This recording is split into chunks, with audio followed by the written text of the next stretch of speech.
Olá pessoal, tudo bem? Dando sequência aqui à nossa série Sprint Final para o AB 42. Nos aproximamos aqui do final da nossa série de dicas, certo?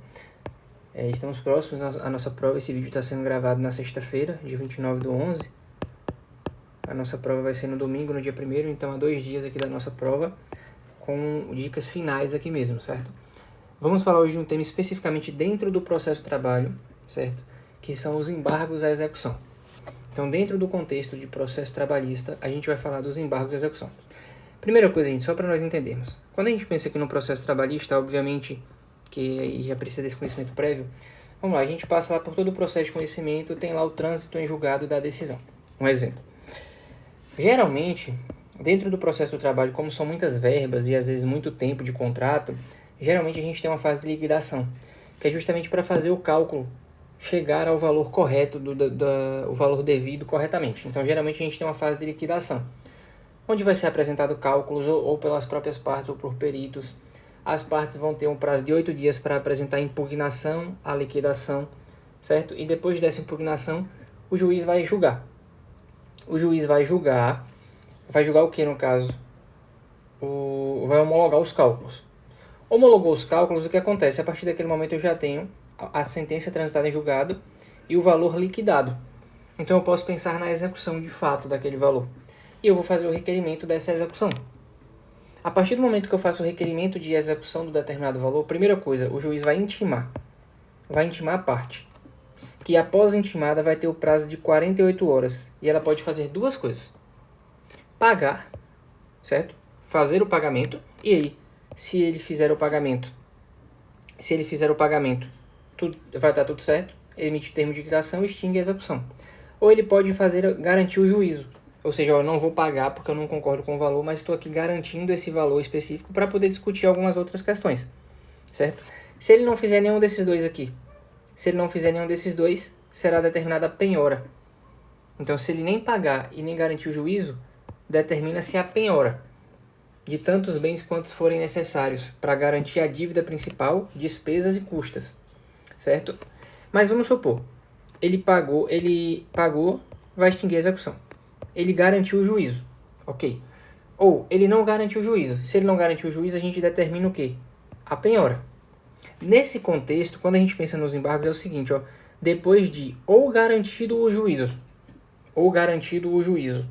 certo? Garantida a execução, ou tendo ali sendo feita a penhora, a partir desse momento, a partir da garantia do juízo, ou então a partir da efetivação da penhora, abre-se um prazo específico para que o executado possa opor os embargos à execução, que seria aqui o seu meio de defesa na execução.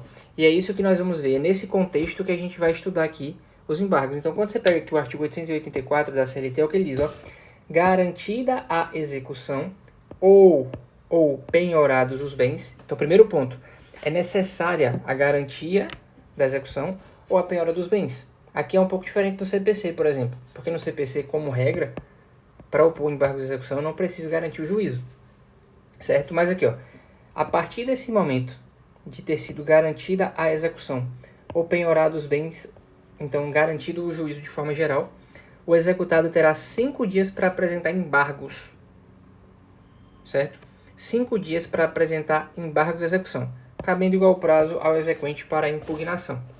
Então, perceba que esse prazo de 5 dias para os embargos de execução, eles serão computados a partir do momento que você garante a execução, então faz lá o depósito do valor respectivo, ou a partir do momento que os bens são penhorados. No CPC, por exemplo, é diferente. Quando a gente pensa, por exemplo, na execução de título executivo extrajudicial no CPC, é o seguinte, na obrigação de pagar, né? Você é citado, aí você tem 3 dias para pagar. E de forma concomitante, eu já estou contando aqui 15 dias para você opor embargos de execução. Aqui é diferente, aqui eu só vou contar esse prazo a partir do momento depois que garantida a execução ou penhorados os bens, certo? Outro ponto, matéria defensiva, muito restrita. Como você já passou por todo o processo, já liquidou a sentença, a matéria aqui é muito, muito, muito restrita, certo? Basicamente, você vai poder alegar o cumprimento da decisão. Então, não, a decisão já foi cumprida. A quitação, você já cumpriu, inclusive você já tem um termo ali de quitação, ou basicamente prescrição da dívida. Perceba que é bem restrita a possibilidade de matérias a serem ofertadas, certo? Já o parágrafo 2 vai dizer o seguinte: testemunha. É possível haver produção de prova testemunhal no âmbito dos embargos de execução? Aí você vai me dizer, não faz sentido. Porque embargo de execução, você já está na execução, não tem mais discussão de direito. Realmente. Mas a depender do contexto, se o juiz ou o presidente julgar necessário, ele pode se marcar uma audiência para produzir essas provas, a prova testemunhal, certo? A audiência que deve realizar-se dentro de 5 dias. Então, assim, se for necessário, a depender do contexto, do caso concreto, é possível que isso aconteça, certo? Agora aqui, gente, o parágrafo 3º, o que é que vocês não vão poder confundir aqui? Quando ele diz aqui, ó, lembra que o final desse 884 fala assim, ó, igual prazo para o exequente oferecer a impugnação. O que acontece? Ó, vamos ler aqui. Somente nos embargos à penhora poderá o executado impugnar a sentença de liquidação, cabendo ao exequente igual direito no mesmo prazo. Veja, embargos à execução nós já entendemos. Você passa por todo esse contexto, garantir o juízo ou penhorado, embargos à execução. Certo? Embargos à execução. Agora, o que acontece? Isso aqui que ele está falando é o seguinte. Lembra que eu disse que aqui tem uma fase de liquidação? E que depois de passar dessa fase, o juiz ele vai prolatar uma sentença de liquidação, certo? Aí você vai me dizer assim, Judásio, e essa sentença de homologação dos cálculos? Aí você vai me dizer, por exemplo, porque assim, os embargos de execução serão apresentados pelo executado. Mas possa ser que dessa sentença de que homologou os cálculos, o exequente, ou seja, o autor da execução, ele não concorde com a sentença do magistrado, com os cálculos homologados. Ele não pode impugnar, porque se isso fosse não fosse pugnável, certo? Se fosse impugnável, aqui a gente estaria violando o contraditório em ampla defesa. E aqui é que vem responder o parágrafo 3º. Nos embargos à penhora, ou seja, depois que é efetivada a penhora, geralmente nesse mesmo prazo de embargos de execução, certo? É que o executado poderá impugnar a sentença de liquidação, cabendo ao exequente, ou seja, igual direito e no mesmo prazo. Então, assim, ó, nos embargos à execução, certo? Nos embargos à execução, o que ele pode discutir é isso aqui, ó. Cumprimento da decisão, quitação, prescrição. Aí ele quer discutir, ele quer impugnar a sentença que liquidou as dívidas. Nesse mesmo prazo de 5 dias, após a penhora, certo? Você pode oferecer impugnação à sentença de liquidação. Só que aqui, gente, nós temos três situações para não confundir. Dentro do procedimento aqui de liquidação de sentença, primeiro, o juiz transitou em julgado. Aí o juiz intima as partes para que eles ofereçam ali, para que eles apresentem os cálculos. Geralmente o autor. Aí ele vai apresentar os cálculos, certo? A outra parte terá o quê? 8 dias para apresentar impugnação à liquidação, ou seja, ao cálculo que foi apresentado, certo? Depois disso, o juiz vai homologar. O juiz vai sentenciar homologando, entendendo o que, é que ele acha correto ou não. Aí, depois dessa sentença homologatória, você não pode de imediato impugnar essa sentença homologatória, certo? A possibilidade de você impugnar essa sentença que homologou os cálculos é aqui, ó, depois da penhora, nesse prazo de 5 dias. Então, nós temos aqui 3 peças para não confundir. Impugnação à liquidação, que é aqui ainda dentro da liquidação, 8 dias. 8 dias, sob pena de...